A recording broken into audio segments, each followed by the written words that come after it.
Welcome to another episode of In Your Business. Today I'm in the studio speaking with Julie Frame, and I'm just getting to know her. And it's going to be very interesting for me today, as well as for you, to get to know Julie and understand a little bit more about what she's doing as an entrepreneur. Now I know she's excited to find out what I'm going to ask her, just as I'm excited to find out what I'm going to learn from her. But that's how we do entrepreneurship, is we learn as we go. So Julie, welcome to the show. Thank you. Thanks for having me. So what we're going to do, Julie, is today I'm going to chat with you. We're going to learn a little bit about you as an entrepreneur. Then we're going to learn about the business. Okay. And so what I usually like to do is start out with just finding out about you. So as a young child, did you grow up here in the area? I was born and raised here. My parents were both factory workers, and my mom actually retired from Dana here. Okay. And my dad was, he worked in a factory, and then through my late teenage years, I remember he started a real estate business here. And so I've been here my whole life. My kids were born and raised here. And so once I graduated high school, I married a farm boy and started nursing school kind of right after that. And so I got my degree here at IU East. Okay. And was a nurse for years. And my husband was a farmer for years. And so we raised our kids here in Wayne County on a farm. So you jumped ahead of me just a bit. I did, didn't I? That a lot, but what happens is I was going to ask you, as a young child, what did you want to do? Did you, when you grew up, oh my gosh, did you be a firefighter? What was it on your mind? Oh my gosh, no, not a firefighter. See, I grew up in the 70s, so I probably wanted to be a go-go dancer because that's what everybody did in the 70s. I don't remember. I knew I always liked flowers. I never thought I would marry a farmer, but I don't know that I had a whole lot of aspirations as far as that. I don't remember. I didn't want to necessarily be a nurse. I don't remember having that desire either. Okay. So it wasn't until I was a senior in high school and I knew I wanted to go to college, and I knew I also wanted to get married, which is in the 80s you did that. You got married younger. And I knew I was going to stay here and go to IU East and also get married and stay local. So I chose from the things that they offered at that time. There was one building on the campus, and you could be a nurse, a teacher, or business. Okay. And I just thought, I feel like I would be a good nurse. Yeah. I know that's not a typical way to pick a career, but that's what I did, and it worked for me. Great. Well, you know, you're not the first nurse that I've ever had on the show as an entrepreneur. Really? That's correct. I feel like they set you up for lifelong learning. Nursing, that whole career sets you up to just continually push the boundaries and grow. And a side note of that, as a professor, we do a lot of publishing and a lot of presentations, and oftentimes we co-publish and co-present.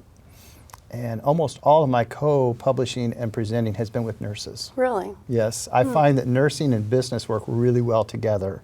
And so we complement each other so well that I enjoy doing that. Awesome. So, but what happens then is you came here, you went to college here at IU East, you earned your nursing degree. Did you go into nursing? I did. I earned an associate degree because that's what they offered at that time. And I went into critical care nursing, and I worked at the local hospital I worked in ICU, I worked in education, I did some management there. I went back and got my BS in here also, and I worked there about 18 years until I had kind of an acute medical issue that came up, and I was in my late 30s. One day I was perfectly fine, and the next day I was not fine, like as in couldn't even get up. And so that ended that part of my nursing career. And I had a kind of an unidentifiable medical issue for about 14 years. And it wasn't until I had a surgery from an out-of-state doctor in Florida that I was able to get fixed. And so my nursing career, I thought I would be a nurse forever. Sure, sure. And so life happens sometimes and things that you can't control. And obviously that was one of them. So it ended up being a real acute problem with a TMJ. Okay. And I had to have surgery for it and get that fixed. So I Wow. know that's way more than you bargained for, It wasn't is, but I'm glad it worked. way more.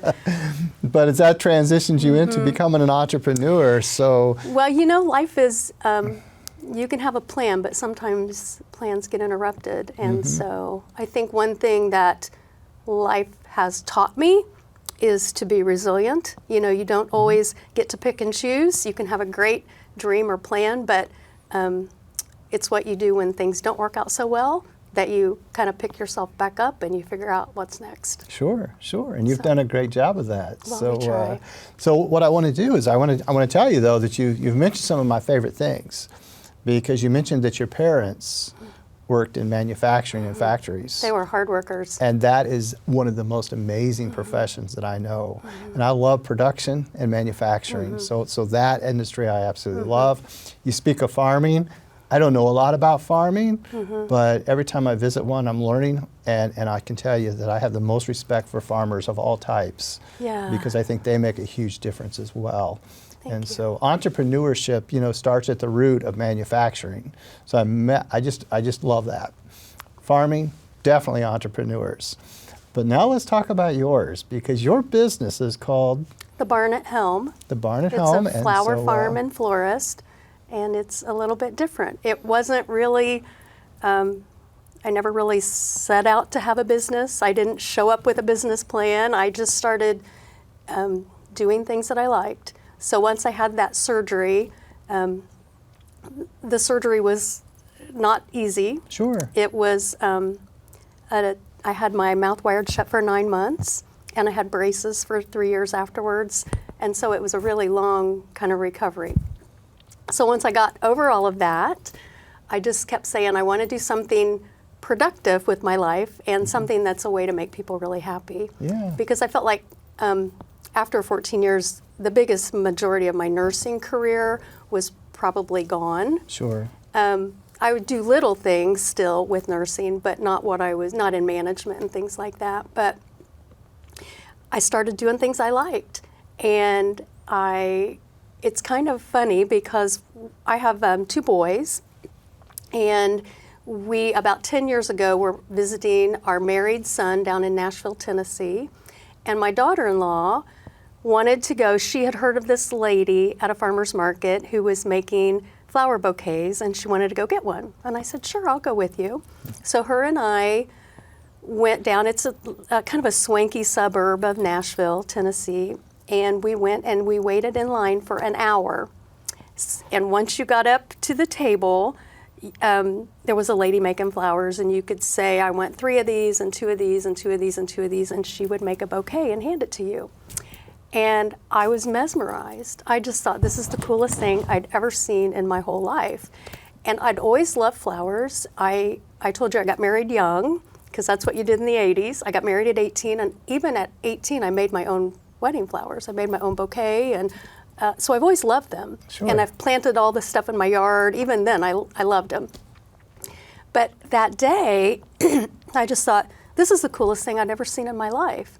And that lady wasn't growing her own flowers. She was buying them and then just assembling them and selling them.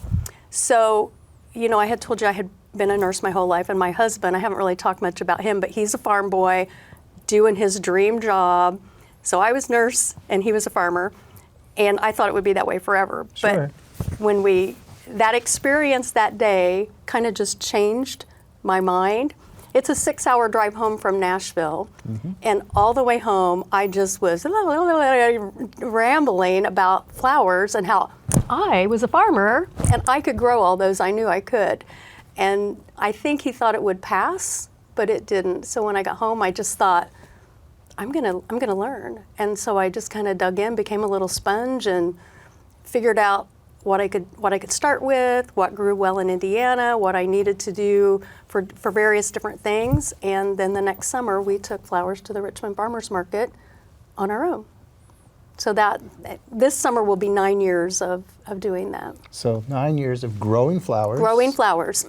And then so you grow these. How many acres? Are we talking acres? How large is this? Well, at the beginning, it was a couple little strips 9 years Okay. ago. And now we're at 4 acres of flowers, which is pretty significant. That's huge. It is huge. If you think about your garden, I don't know if you're a gardener or not. I'm not. Well, if you think about an average size of a garden and just what it takes to keep the plants alive and weeded and to get them from, that point of a baby plant clear to being something that gives you a fruit at the end or a vegetable, it is a lot. 4 acres is a lot. So when I think of a greenhouse, I'm thinking that's really not that large. So a greenhouse would be what? I have a 72 by 30.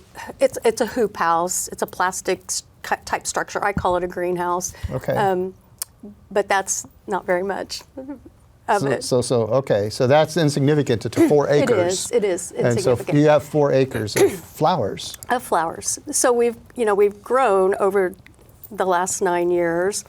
Each year I would kind of get a little bigger and try a few more things and just kind of add on. About 5 years ago, we started opening our farm up, and we'd always planted sunflowers and always loved them, but I grow for production, so we're a working farm, so the minute something's up and pretty, it's cut and sold. Oh. So about 5 years ago, we started planting some of those in one place, leaving them and inviting the public to come and enjoy them. And then we also started having live music and, just kind of different, more of an agro-tourism feel.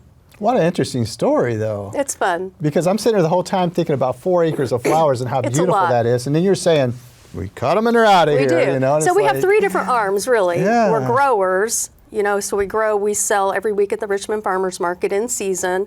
We have a bouquet of the month where I have 102 people that are part of that. It's like a CSA or Community Shared Agriculture. Okay. They pay one price and kind of invest in our farm, and then they get a bouquet of local grown flowers every month, April through September. Yeah, we teach that. I teach that in my class. Yeah. It's subscription. Yeah. And so it's awesome, yeah. Yeah, so we do that. I doll it up and call it a bouquet of the month instead of a CSA, but it's really a CSA. Yeah. And so that's great for me because that gives me a chunk of money up front that I buy Absolutely. seeds and bulbs and plants and tubers and all of that with. And then they become kind of partners in our farm, and then they get beautiful flowers. It's kind of nice because in April, it's obviously going to be tulips, and I have some daffodils now that are in the greenhouse, but our tulips are only about this tall now, but we'll have tulips, and then in May they'll get peonies, and as the season unfolds, they're going to get different things. Toward the end, they're going to get dahlias and sunflowers and things like that. So growing is one part, and then we also operate with this agro-tourism piece. But the other part that a lot of people don't know is we are designers too. So we operate just as any other florist would do. The exception is I'm going to go out and use my flowers as much as I can Sure. in those arrangements. So it's kind of cool because they're local grown Yeah. flowers that are being delivered for your wedding or your birthday or a funeral arrangement or something like that. That's awesome. So it's a little different. So 4 acres has got me blown I know, you away. can't I'm get coming over back that, to right? the whole 4 acres, okay? It's a lot. And so if I was out there, and I'm going to be out there, I'm going to come out. Okay. But I'm going to see 4 acres of flowers. And is there a barn? I have, well, it's at our home, so you'll see our farmhouse there. And we have an old barn that was built in 1900. It's not open to the public, Okay. but I have it for storage. And then we have a shop that my husband and I share. So I have my walk-in cooler in the shop, and he has his tractor and combine and stuff. So we Okay. split it. Okay. Split it. So how large is the farm itself? Your husband's farm is part of your farm. Yeah, So you're I part of mean, his farm. Right. Yeah. It's our farm. Yeah, I think we own about 257 acres. Okay. So, and he farms about 320 altogether, with some farm across the street too. And Corn and soybeans. I was He just does going corn to and ask that soybeans. question. So Yeah. he farms. But he will tell you, and he also works off the farm too, but he will tell you that together he and I work harder on the 4 acres of flowers than he does on all the other acres of corn and soybeans because it's so automated. The corn and Yeah, soybean part is yeah. so automated, Yeah. whereas ours isn't as automated. And where's he the most passionate? I think he loves farming, everything Yeah? to do with farming. He's like a 5th generation farm boy. Okay. And so, he's just proud. He's farming the land, some of the land that his grandparents, his great-grandparents owned. And so he just loves all of So it. it's just generation of farms. He loves it. He loves Okay. it. So, All right. yeah. And you can buy flowers anywhere. You can buy them at the grocery store, Sure. and we know how convenient that is. Right. But we just keep trying to promote the value of the local grown, and we keep telling our story of, we're 5th generation farmer. He's a 5th generation farmer. I'm not, but we just keep saying how cool it is that what we're doing here in Wayne County. Right. But your family is. Because you're Families- part of his family. Yeah. So it's a family, Yeah, 5th for sure. generation. So For you sure. are. For sure. But it's so interesting. It's exciting because you're correct. I mean, last week I could have gone in and purchased flowers and thought nothing of it. I was flowers. But now hearing your story, understanding it means a lot more Yeah. to actually go out. I'm even sitting here thinking I should grow a couple flowers in my place. Yeah, you should. just to show that I could. Yeah. But it's so fascinating. It's interesting. I think most people don't realize that 80% of all the flowers that are sold in the United States aren't grown here. They're coming in from Ecuador, Colombia, and that's a lot. 80%'s a lot. And so one of the things that we try to say is, why would you want to buy flowers from us instead of Meijer? And nothing against Meijer. I love No, Meijer. I get shop it, at I get Meijer it, every I get week. it, I get It could be And doesn't- I was Kroger, it gonna could say, be it doesn't have to wherever. be It in doesn't the matter. names. It could just be a retailer. Retailer, anywhere. Yeah. Yeah, I don't want Meijer mad at me. I love them. No, we understand that. But it's the convenience, and I get that. But why would you want, some of the fact that the 80% thing too, why would you want to buy local? Well, if you buy from a local vendor, that money is going to stay in your local community. But there's not going to be any carbon footprint to get those flowers here. They're right there. These flowers were picked today at like 2 o'clock. Oh, really? That's so cool. Like, within an hour Right, of coming, right. they're picked. So you already commented, they smell good. They Yeah, do. they do. They smell good. They smell fresher. They look better. They last longer.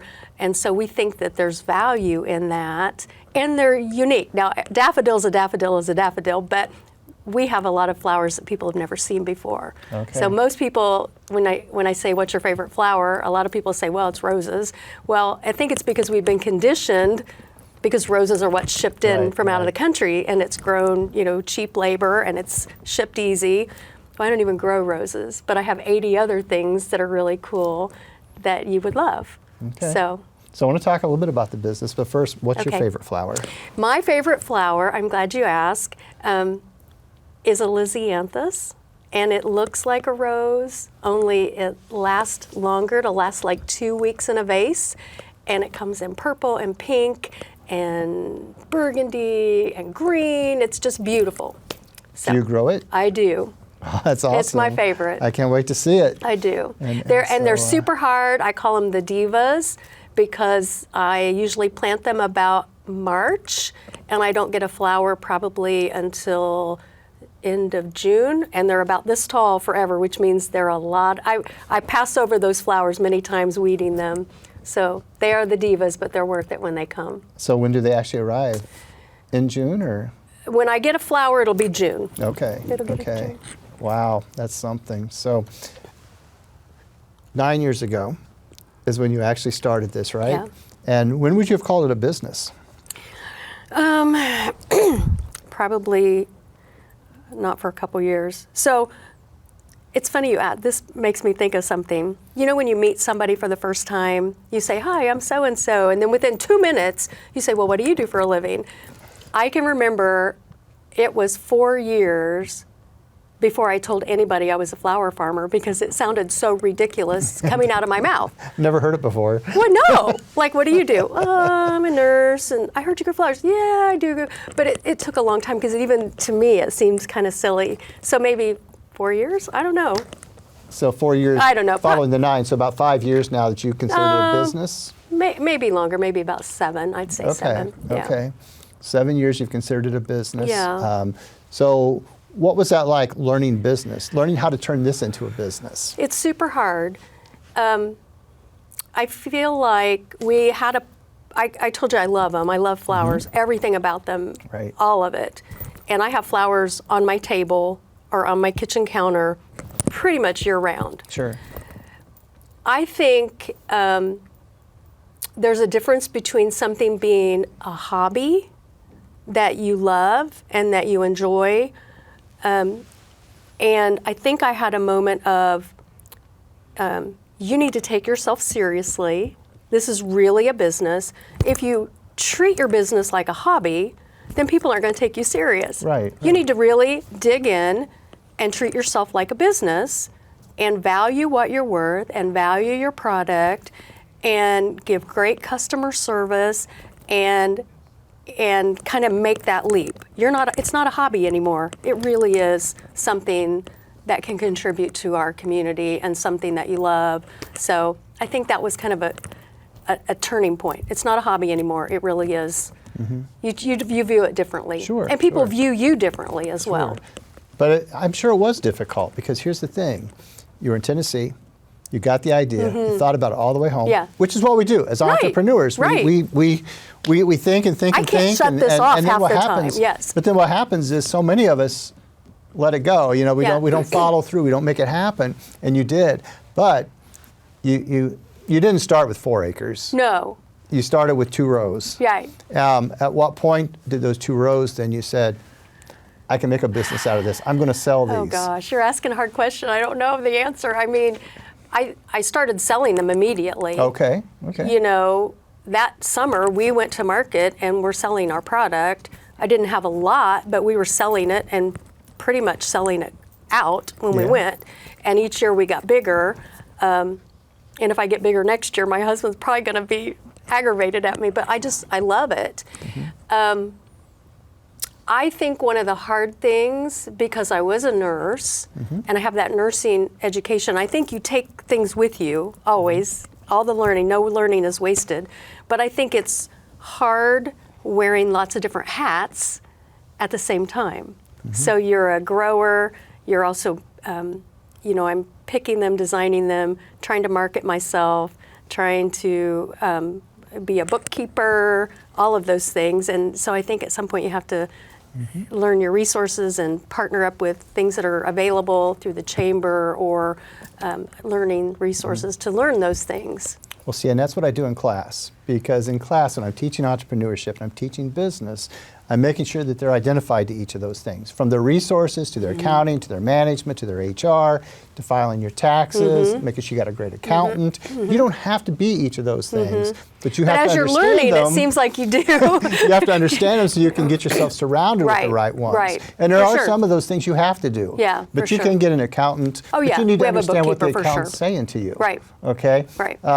But here's the interesting thing too is it just you, or do you have a team? Well, it's great that you asked that. So my husband and I, we do not have employees at all. Okay. And we have an army of about 40 volunteers that help us through the year, which is super cool. Okay. So they'll help us, you know, I'll have a couple of days where we do planting, and I'll have a couple of days where we have a weeding night and we pull weeds. Or when we have our concerts, last year we had 5 concerts out there with some great entertainment. But we have friends that come and help us park cars and take tickets. Hype, the young Yeah, professionals sure. helped one night. And so we just have a great support group. I think it's just cool it's cool for us to have people that want to be a part of what we're doing. Sure. And I would love to bring some of the university students I out would love sometime. that. And I would mean, love that. I know a lot of our sporting teams love to do projects like Yeah, that. I would so love that. we could get that involved. I would love And that. you have an intern right now. I do, And I do. appreciate that, because Sam's you know, he sends me a weekly report, and I Yeah. have conversation with him, and he's loving the internship. Good. But what an experience for him, Yeah. you know, to learn something beyond the classroom and Yeah. actually be able to hands-on. Yeah. And so the things you're doing make a huge difference in the community, but Great. also on the community. And I mean, Yeah. that's how I learned about you, Yeah. was just through the community and hearing about you. So, I think it's important to give back. You know, we're from here and we've had a great life.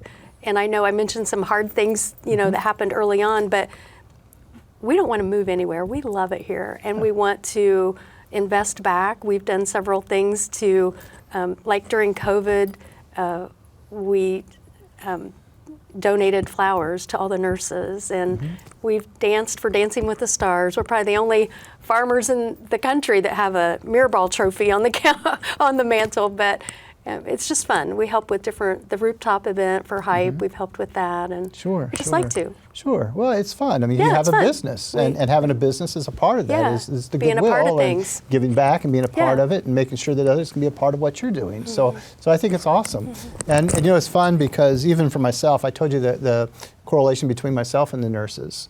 It's fun because me as an entrepreneur, you can imagine I go every direction. Okay, nurses stay focused. And so many times when we're working on projects, they keep me focused. I'll come up with these ideas and say, what if we do this and this and this? And they'll be like, that sounds really good. Let's work on this. and so that's why it works so well. Maybe, yeah. And I really enjoy it. So I'm enjoying you as an entrepreneur as well as, appreciate and respect your past as a nurse. Thank you. But keep doing great things in the community. Thank you. It pays off for all of us. Thank you. So thank you again for coming on the show as well. Thank you for having me. Okay. This concludes another episode of In Your Business. Today, we met with a very interesting entrepreneur, a different type of entrepreneur from the standpoint that, I don't know a lot of flower farms. In fact, I've not been to any. I mean, I've been to some florists, I've been to greenhouses, but 4 acres of flowers? I cannot wait to get out there to that farm. And for many reasons. One is to actually see it for myself, to walk it and understand it. I also want to go out and see Julie's favorite flower. That's going to be important to me. I'll probably wind up seeing it in June when it actually blooms, because that's what I want to see. But I also want to understand her business so I can better appreciate her as an entrepreneur. But most importantly, I want to be able to go out and support her. I don't know how I would go to a regular retailer and buy flowers if I could go to the farm and see them fresh and know that I'm supporting somebody like Julie who's supporting our community. She's given opportunities for us in so many different ways, one of which I appreciate is one of my students right here at the university who's getting an excellent experience in an internship, one he'll talk about for his life. And it's exceptional opportunities that she's providing in our community. Thank you again for watching In Your Business.